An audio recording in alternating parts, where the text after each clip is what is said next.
வணக்கம். நல்லுணவு நம் உணவு இந்த அலைவரிசைக்கு உங்கள் எல்லோரையும் அன்போடு வரவேற்கிறேன். இப்போ நீங்கள் பார்த்துட்டு இருக்கிற இந்த சேனைக்கிழங்கு பொரியல் தான் இன்றைக்கி செய்ய போகிறோம்.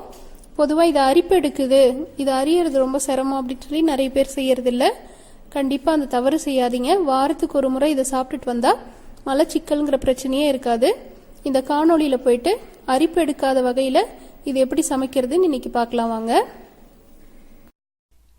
இந்த சேனைக்கிழங்கு தான் இப்போ சமைக்க போகிறோம். ரொம்ப சின்னது, ஒரு 1/2 கிலோ இருக்கும். முதல்ல இதை அரிஞ்சு சுத்தம் செஞ்சு எடுத்துக்கலாம். காய் அரிஞ்சு எடுத்துட்டு வந்தாச்சு. இது மாதிரி கொஞ்சம் சதுர சதுரமாக வெட்டி எடுத்துக்கோங்க. கொஞ்சம் சின்னதாக இருந்தாலே போதும்.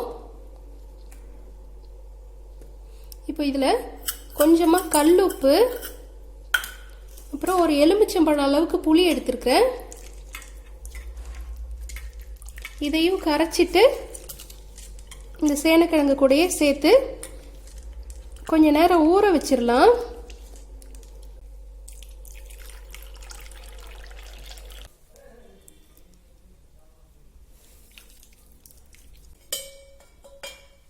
கொஞ்சமாக மஞ்சள் பொடியும் சேர்த்து ஊற வச்சுக்கலாம்.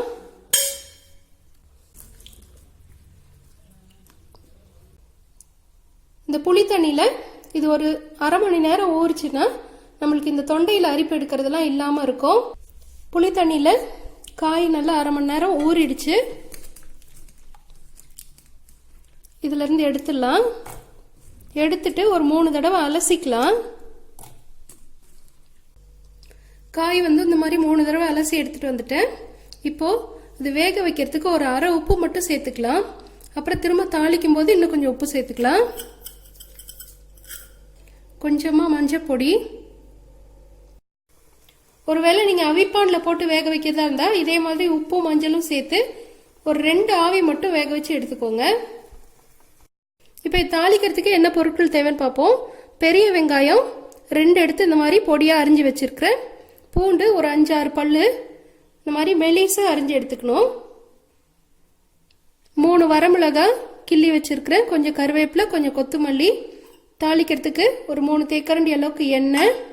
ஏற்கனவே பாதி உப்பு சேர்த்துருக்குறோம், இன்னும் கொஞ்சம் உப்பு. கடுகு ஒரு தேக்கரண்டி, உளுத்தம்பருப்பு 1/2 தேக்கரண்டி, கடலை பருப்பு 1/2 தேக்கரண்டி, வரமிளகா பொடி 1/2 தேக்கரண்டி, தேங்காய் பூ 1/2 மூடி தேங்காய் எடுத்து அதில் பாதியை திருவி எடுத்து வச்சிருக்கிறேன். அடுப்பில் ஒரு சட்டி வச்சுட்டு 3 தேக்கரண்டி எண்ணெய் சேர்த்துறேன். எண்ணெய் காஞ்சதும் கடுகு, உளுத்தம்பருப்பு, கடலைப்பருப்பு,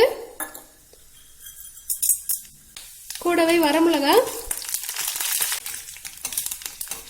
கடுகு வெடிச்சு அடங்கினதும் கருவேப்பிலை, பூண்டு, வெங்காயம்.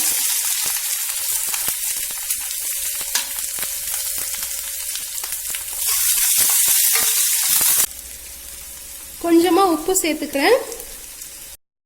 வெங்காயம் பூண்டு நல்லா வதங்கினதும் நம்ம வேக வச்ச காயை இதில் சேர்த்துக்கலாம். தண்ணியை வடிச்சிருங்க. காய் நல்லா வெந்திருக்கான்னு ஒரு முறை பார்த்துட்டு இதில் சேர்த்துக்கோங்க. கூடவே 1/2 தேக்கரண்டி வரமிளகா பொடி,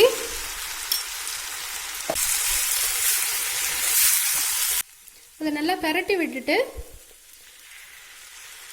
ஒரு 3 தேக்கரண்டி அளவுக்கு தண்ணி இதில் சேர்த்து கிளறி விட்டுடலாம்.